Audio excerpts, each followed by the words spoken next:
अगर आप ईमानदार हैं और सच्चाई के रास्ते पर चलते हैं तो आपका इस देश में बुरा अंत हो सकता है। ऐसा मैं क्यों कह रही हूँ, इसके लिए आपको ये पूरी वीडियो देखनी पड़ेगी। सोचिए, जातिवाद का जो नंगा नाच पिछले कई सालों से हमारे देश में चल रहा है, खासकर पिछले 14 साल से जिस तरीके से उफान पर है, वो बहुत ही ज्यादा शर्मनाक है। क्या किसी बहुजन अधिकारी को अपनी जाति के आधार पर इतना प्रताड़ित होना पड़ सकता है कि उसी ईमानदारी के बदले में यह नतीजा मिले कि उसे नौकरी से हाथ धोना पड़े? ऐसा ही कुछ हो रहा है। सोचिए, गरीब माँ बाप बच्चे को पेट काट काट कर पढ़ाने लिखाने का काम करते हैं, अफसर बनाने का काम करते हैं, और अफसर जब भ्रष्टाचारियों के आगे घुटने नहीं टेकते हैं, तानाशाह के आगे घुटने नहीं टेकते हैं, तो उनको नौकरी से हाथ धोना पड़ता है।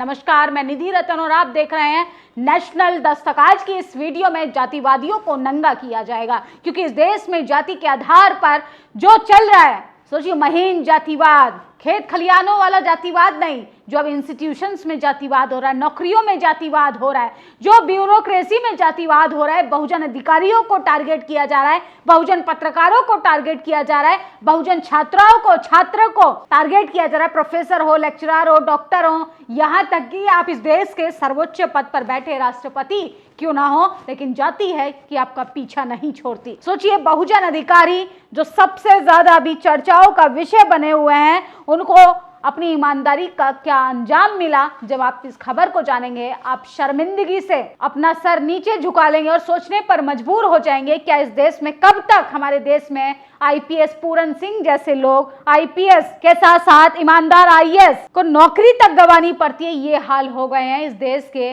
अच्छे दिनों के कि इतने बदतर हो जाएंगे, ये कल्पना किसी ने नहीं की थी। सोचिए, किस तरीके से लगातार कुशल अधिकारियों की भाजपा सरकार ने कोई अहमियत नहीं समझी। भाजपा ने तो उनकी पूछ, उनकी चोरी के पैसों की चोरी हो जाती है। ये निवेश तक 5% तक का प्रवेश शुल्क लेते हैं। अच्छे अधिकारी ने हमारी मांग है कि बुरे दिन वाले ही दिन लौटा दीजिए, पीडीए सरकार आएगी तो सबको उचित मान सम्मान देगा। अखिलेश यादव ने बड़ा ट्वीट किया है। यूपी के ईमानदार आईएएस ने इस्तीफा दे दिया क्योंकि भ्रष्टाचार को उजागर करने पर मारी गई थी गोली। 7 गोलियां और 8 महीने से थे साइडलाइन। तो ये हालात हो गए हैं इस देश के। आप ईमानदार हैं तो आपकी ईमानदारी का आपको ये खिताब दिया जाएगा कि आप नौकरी नहीं कर पाएंगे। अगर खामोश रहकर अधिकारी आईएएस रिंकू सिंह की तरह अगर विरोध करेंगे तो आपको नौकरी से हाथ धोना पड़ेगा। आईपीएस पूरन कुमार की तरह आप विरोध करेंगे भ्रष्टाचार का तो आपके सीने में गोलियां ठोक दी जाएंगी। ये है जातिवाद। उत्तर प्रदेश में दलित आईएएस अधिकारी रिंकू सिंह राही के इस्तीफे ने एक बार फिर से उसी गंभीर सवाल को सामने ला खड़ा कर दिया है जिसे लंबे समय से नजरअंदाज किया जा रहा था। राष्ट्रपति के नाम अपना इस्तीफा सौंपते हुए आईएएस रिंकू सिंह राही ने योगी आदित्यनाथ सरकार पर गंभीर आरोप लगाए। उन्होंने कहा है कि उन्हें लंबे समय तक कोई पोस्टिंग नहीं दी गई, ना ही कोई जिम्मेदारी दी गई।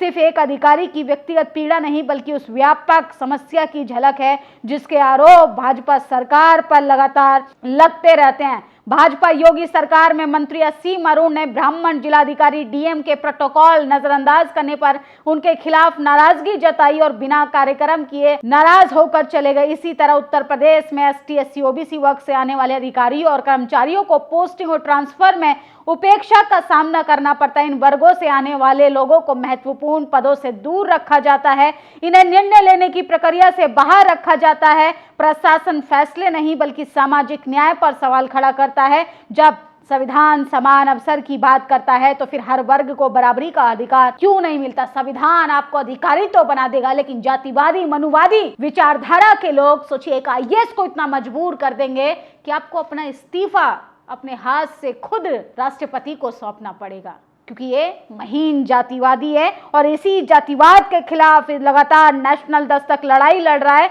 लेकिन मनुवादियों को नेशनल दस्तक भी अब पसंद नहीं आ रहा। आईएएस रिंकू सिंह राही के इस्तीफे ने बता दिया कि सरकार मनुवादी भ्रष्टाचारियों की भरमार है। मनुतंत्र में वही अधिकारी सुरक्षित है जो दम में भ्रष्टाचार करता है। ये लोग ईमानदार अफसर को सहन नहीं कर सकते। शर्मनाक है। और सोचिए, राष्ट्रपति को लोग टैग कर रहे हैं और उनसे अनुरोध कर रहे हैं कि आईएएस को जो जातिवाद का सामना करना पड़ रहा है, कहीं ना कहीं वो बहुत ही ज्यादा खतरनाक है। और सोचिए, रिंकू सिंह के पिता का जब आप मार्मिक वीडियो सुनेंगे तो आपके खुद आंसू आंखों से टप टप टपकने लगेंगे। ये हालात हो गए हैं इस देश में। माँ बाप पेट काट काट कर अपने बच्चों को पढ़ाते हैं जैसे तैसे।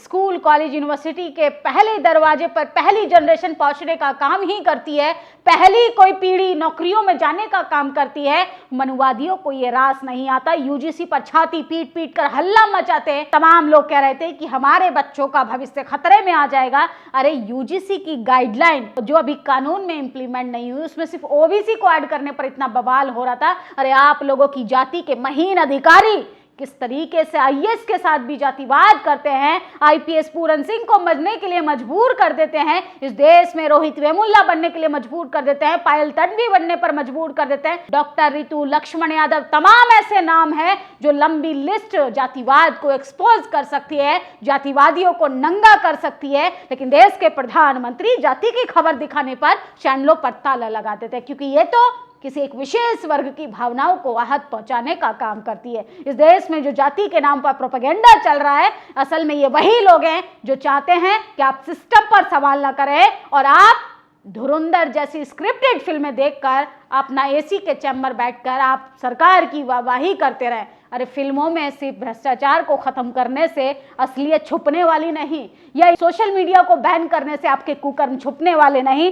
कब तक चीख चीख कर जातिवाद की तस्वीरें बोल रही हैं? सोचिए कि आईएएस अधिकारी जातिवाद का शिकार हो जाता है तो हम और आप, आपके बच्चे, आने वाली पीढ़ियों के साथ क्या कुछ नहीं होगा? सोचिए वही लोग हैं जो चाहते हैं कि आपके गले में हांडी पीछे झाड़ू लटकी रहे, जो इस देश को मनुस्मृति से चलाना चाहते हैं, जिनको संविधान से नफरत है, जिनको बाबा साहब से नफरत है, जिनको बहुजन आइडियोलॉजी से नफरत है, जो सामाजिक समरसता की तो बात करते हैं, जो सामाजिक न्याय की बात नहीं करते। ये वही लोग हैं जो चाहते हैं कि हाशिए पर खड़ा व्यक्ति गटर साफ करता रहे और आपका बच्चा विदेशों में जाकर वो ऑक्सफोर्ड में जाए, वो इस देश के एसपीडीएम से लेके प्रधानमंत्री के पद पर भी जाके बैठ जाए। लेकिन आप जाति के आधार पर सिर्फ गटर साफ करते रहिए, जातिवाद का सामना करते रहिए, जाति के आधार पे इस्तीफे ले लीजिए। नौकरी तो आप ले लेंगे क्योंकि उसका प्रावधान तो संविधान के अंदर है, संविधान सबको समान अधिकार देता है। लेकिन मनुवादी जो पहले से आपसे ऊंचे पदों पर जाकर बैठे हैं, आपके मंत्री बनकर बैठे हैं, आपके एसपीडीएम बनकर बैठे हैं, वो आपको आगे नहीं आने देंगे।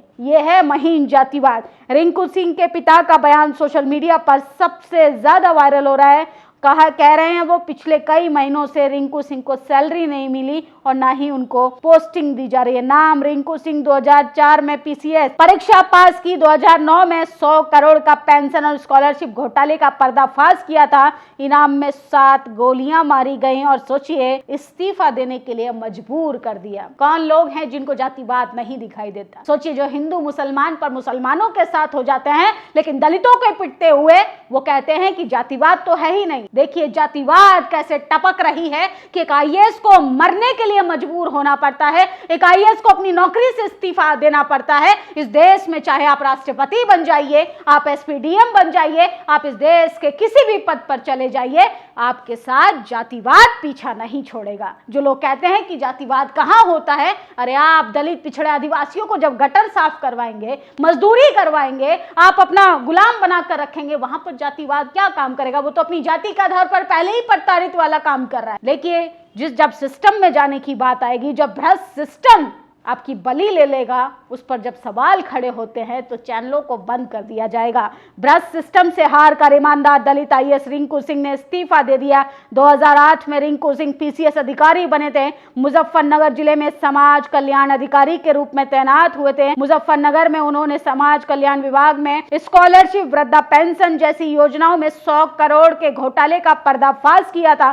घोटाले को उजागर करने पे विभाग के कुछ लोगों ने, माफियाओं ने उन पर जानलेवा हमला किया। 26 मार्च 2009 को सुबह बैडमिंटन खेलते हुए उन पर 7 गोलियां चलाई गई। गोली लगने से उनकी एक आंख की रोशनी चली गई, जबड़ा तक खराब हो गया, कान खराब हो गया, लेकिन वह इसके बावजूद भी बच गए। हमले के बाद विकलांगता कोटे के तहत यूपीएससी क्रैक किया। 2022 में आईएएस बन गए। आईएएस बनने के बाद उनकी पहली फील्ड पोस्टिंग 2025 में शाहजहांपुर के एसडीएम के रूप में हुई। चार्ज संभालने के पहले ही दिन उन्होंने तहसील परिसर में सफाई की कमी और अनुशासनहीनता देखी। एक वकील से मुंशी को खुले में पेशाब करते देखा तो उन्होंने उस क्लर्क को उठक बैठक कराई। इसके बाद वकीलों ने इसका जमकर विरोध किया। 36 घंटे के अंदर एसडीएम पद से हटा दिया गया। अब इन्हें लखनऊ में उत्तर प्रदेश के राजस्व परिषद में अटैच कर दिया गया, जहां उन्हें कोई पोस्टिंग और जिम्मेदारी पर काम पर नहीं रखा गया। इसके बाद लगभग 8 महीने पर वे अटैक पोजीशन में रहे। वेतन तो मिलता रहा, लेकिन जब सेवा का कोई मौका नहीं मिला। कल रिंकू सिंह राही ने अपने पद से इस्तीफा दे दिया।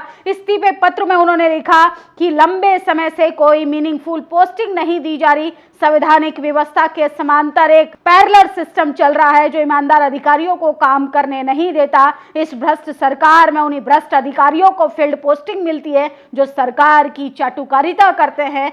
रिंकू सिंह राही को ईमानदारिता की ये सजा मिलती है कि उनको अपने शरीर पर भी गोलियां खानी पड़ती है और उनको अपनी ईमानदारी से इस्तीफा भी देना पड़ता है। अगर आप सरकार की हाँ में हाँ नहीं मिलाते हैं, आप उनके तलवे नहीं चाटते हैं, आप उनके आगे नंगा नाच नहीं करते हैं, तो आप या तो नौकरी से हाथ धो बैठ दीजिए या आप चुप्पी साधे नौकरी कर लीजिए। इस देश में यही है। इस देश को विकसित बनाने का सपना देखने वाले ईमानदार अफसरों को पचा नहीं पाते हैं। दलित पृष्ठभूमि से आने वाले आईएएस रिंकू सिंह राही जैसे अधिकारी संघर्ष की आग में तपकर सिस्टम तक पहुंचते हैं, लेकिन वही सिस्टम जाति के आधार पर उनको इतना मजबूर कर देता है कि वो या तो नौकरी छोड़ देते हैं या इस्तीफा देने के लिए मजबूर हो जाते हैं, क्योंकि पूरा सिस्टम भ्रष्टाचार में लिप्त है। और ये लोग क्या करेंगे? अरे अपने कुकर्मों को छुपाने के लिए आप लोग चैनल बंद कर देंगे, पत्रकारों को जेल में डाल देंगे, क्योंकि सरकार आपकी, पावर आपके हाथ में, आप उस पावर का गलत इस्तेमाल कर लीजिए। लेकिन इस देश को कितना लूट कर खोखला करते रहोगे, इसका लगातार विरोध होता रहेगा। इस देश में होशियार वही है जो घोटालेबाजों के साथ मिलकर नौकरी कर ले रहा है। नाम रिंकू सिंह राही 2014 में पीसीएस परीक्षा पास की। आज में उन्होंने 100 करोड़ के घोटाले का पर्दाफाश किया और उसके बाद उनको एक बड़ा खामियाजा भुगतना पड़ा, जो सिस्टम ने उनको इतना मजबूर कर दिया कि इस्तीफा देने के लिए एक आईएएस, सोचिए एक आईएएस का विल पावर इतना मजबूत होता है कि जब वो यूपीएससी परीक्षा की तैयारी करने बैठता है तो उसका जो आत्मशक्ति होती है, आत्मबल होता है, इतना मजबूत होता है कि उसको कोई भी हिला नहीं सकता। लेकिन सरकार के आगे ईमानदार अफसर, ईमानदारिता दम तोड़ती हुई चीख चीख कर यही पूछ रही है कि आखिर जातिवाद कब रुकेगा? जातिवाद की आड़ में कब तक हमारे बहुजन अधिकारी इस बात का निशाना बनते रहेंगे? सोचिए, कभी वो वर्मा जी याद है जो अंतर जातीय विवाह की बात करते हैं। अंतर जातीय विवाह का मतलब ये नहीं होता कि हमें ब्राह्मण समाज की बेटियां चाहिए, हमें अपर कास्ट की लड़कियां ही चाहिए। अंतर जातीय विवाह का मतलब होता है कि आप अपनी जात के अलावा किसी भी जात में जाकर भाईचारा को बढ़ाइए ताकि रिश्ते डेवलप हो, विचारधारा डेवलप हो। लेकिन सोचिए, उनको भी जान से मारने की धमकी दी जा रही थी। ये हालात हो गए हैं कि आप अगर इस देश में एसटी, एससी, ओबीसी हैं तो आपको नौकरी से हाथ धोना पड़ेगा और आप मुंह पे चुप्पी साध कर सिर्फ भ्रष्टाचार को छुपाने का काम कीजिए तो सरकार शायद आपको नौकरी करने दे। दलित आईएएस 7 गोली खाकर फिर भी अपमान हुआ, अब सम्मान के लिए इस्तीफा दे दिया। यूपी का बहुजन इसको संसद या विधानसभा में देश संविधान समाज के हीरा के लिए साबित होंगे। तो बहुजन नेताओं से मेरी अपील है कि ऐसे ईमानदार लोगों को आप संसद के अंदर भेजिए, क्योंकि आप हीरो को नहीं पहचान पा रहे। ये सिस्टम जो है वो न जाने कितने ऐसे आवाज को जो बुलंद है, जो भ्रष्टाचार की पोल खोल सकती हैं, जो जातिवाद की पोल खोल सकती हैं, जो सामंतवाद को नंगा कर सकती हैं। ऐसे अधिकारियों को जातिवाद की बलि न चढ़ने दें, जातिवाद के आग में ना झोंकने दें। कम से कम उनको सड़क से उठा के संसद भेजने का काम कीजिए ताकि संविधान जिंदा रहे, डेमोक्रेसी जिंदा रहे। आईएएस रिंकू सिंह के पिता शिवदान सिंह राही का बयान आया। उन्होंने कहा, सरकार ईमानदारी का फल दे रही है, सही निर्णय लेने पर ईमानदारी को ठुकराया जा रहा है। ऐसे तो देश में ईमानदारी बचे ही की नहीं। 8 महीने से आईएएस अफसर को कोई भी सैलरी नहीं दी गई है और ना ही उनको पोस्टिंग दी गई है। सिर्फ उनकी गलती यह है कि उन्होंने भ्रष्टाचार की पोल खोली।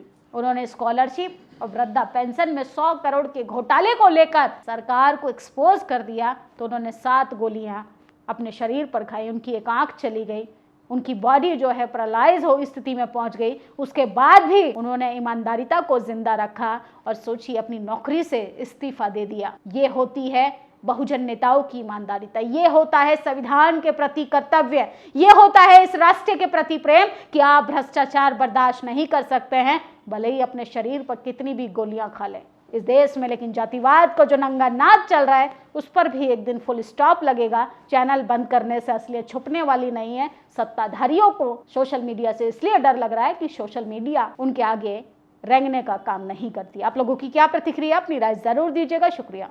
नेशनल दस्तक की आपसे गुजारिश है कि अगर इसको बचाना चाहते हैं तो नेशनल दस्तक को सब्सक्राइब करने के लिए रेड कलर के सब्सक्राइब बटन को दबाएं, फिर बेल आइकन की घंटी दबाएं। नेशनल दस्तक को बचाने के लिए बहुत जरूरी है कि हर खबर को शेयर करें, लाइक करें, कमेंट जरूर करें।